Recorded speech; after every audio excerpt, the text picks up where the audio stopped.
Dans cette vidéo, je vous montre le Forster Keystreamer, donc le raccourcisseur de douille Forster. Il est disponible dans deux versions, donc soit seul, soit un pack avec en plus tous les pilotes, donc qui vont permettre d'avoir un bel éventail de calibres pour les maintenir en position. Donc là c'est la partie avec les pilotes. C'est plus simple, bon, ça vous évite, à moins que vous ayez qu'un calibre à recharger, mais là, vous avez pratiquement tout. Donc comme souvent, les produits Forster sont plutôt sympas, moi j'aime beaucoup cette marque. Là, il y a une belle boîte, tout est dedans, hein, donc là, je l'avais déjà ouvert.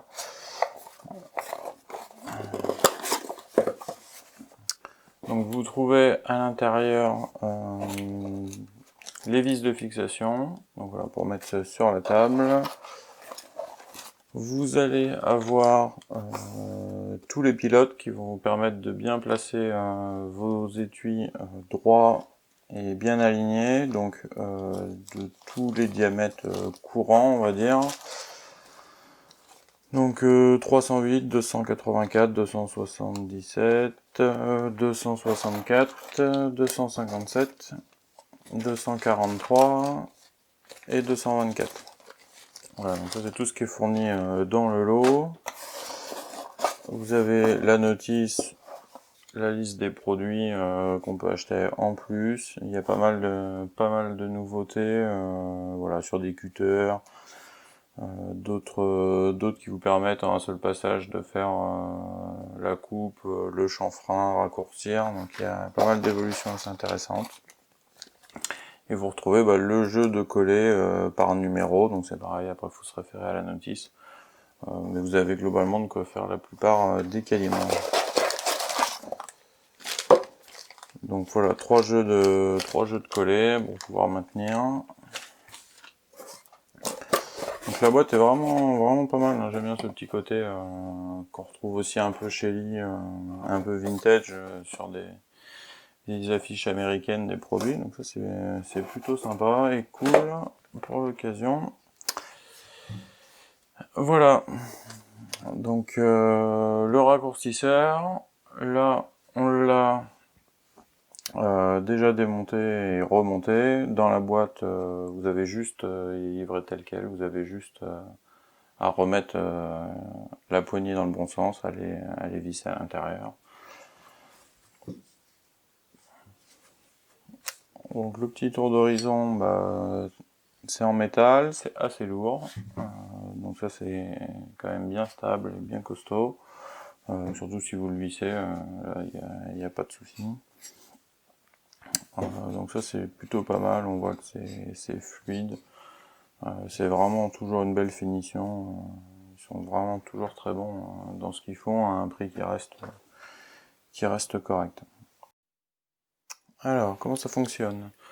On va voir ici avec pour exemple du 6.5 Greenmore, donc de toute façon peu importe votre calibre, il suffit de prendre donc ici le pilote qui correspond au diamètre de votre balle, et ici voilà, pour attraper le culot de votre douille. Donc là c'est moins facile pour se repérer. Faut regarder sur la documentation parce que chaque pilote fait plusieurs calibres mais pas forcément une suite logique, donc voilà, faut regarder, vous avez un assez grand panel disponible. Donc pour installer ce pilote, donc c'est assez simple, il suffit ici de dévisser, donc en plus comme tous les outils Forster, tout est livré avec. Donc là, dévissez, vous mettez votre pilote correspondant au calibre.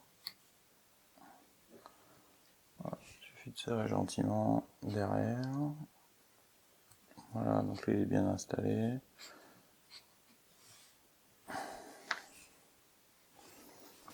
Et là, on va pouvoir installer ça pour maintenir notre douille. Donc là, il suffit de dévisser sur le côté on l'installe à l'intérieur, voilà. Et on va le remettre. Donc là, faut pas serrer à fond pour avoir un peu de marge. Là, je prends mes étuis 265 Creedmoor. On l'aligne sur le pilote là. Et on va pouvoir le mettre, voilà, ici, en place. Et là, je viens serrer, voilà. Et on voit qu'il n'y a plus du tout de jeu, il est parfaitement installé. Donc pour régler finement vos dimensions, donc là on est venu embuter, on serre les deux vis, donc là on est pile à ce niveau-là. Si on se met à tourner, il ne se passe pas grand-chose, hein, parce qu'on est vraiment pile au bord.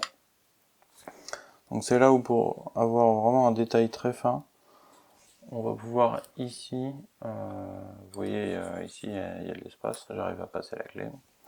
Donc il y a une vis de réglage, de positionnement.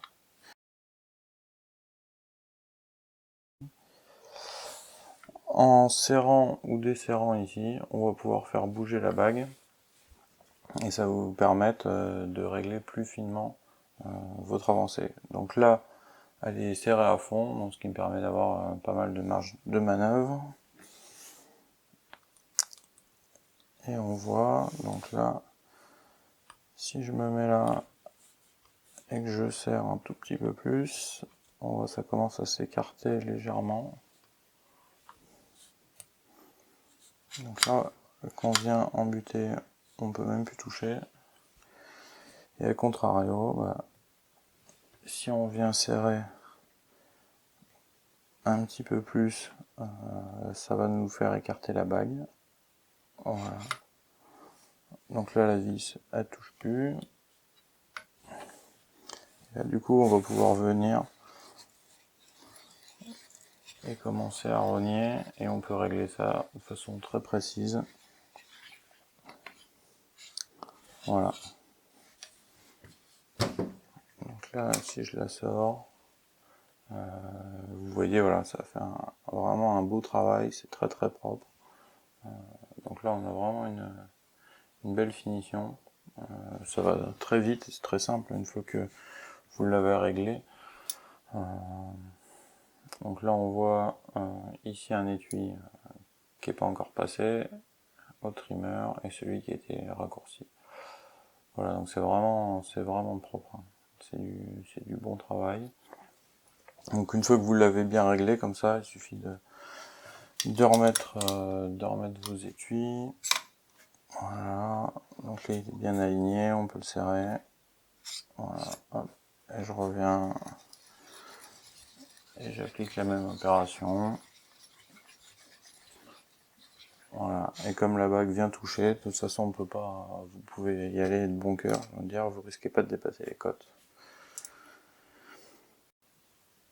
Donc, autre subtilité, comme souvent pour les produits Forster, si jamais votre vis ici vous la trouvez réglée à côté, ou si vous avez un souci, voilà, vous pouvez desserrer ici le levier, pouvoir ajuster comme ça et remettre en place.